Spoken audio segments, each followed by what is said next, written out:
Welcome to Tenor Tech, where I solve the problems you didn't even know you had.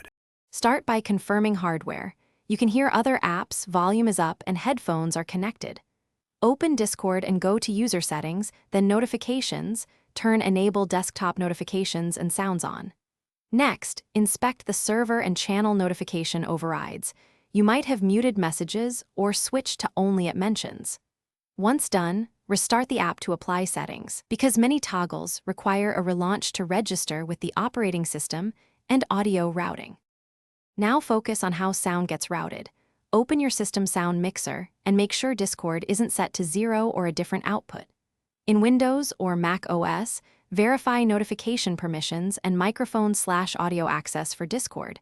Lack of permission can mute notification events. In Discord, go to Voice and Video and set the correct output device. Don't leave it on default if you use USB headsets.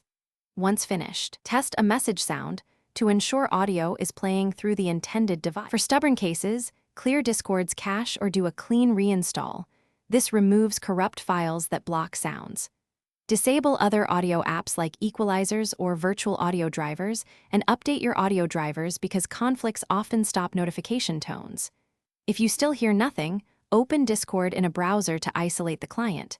If web works, the desktop build is the issue. Finally, gather logs and timestamps, and contact Discord support. Describe steps you tried so they can replicate and resolve the bug. Thanks for watching. Subscribe to keep your life in tune.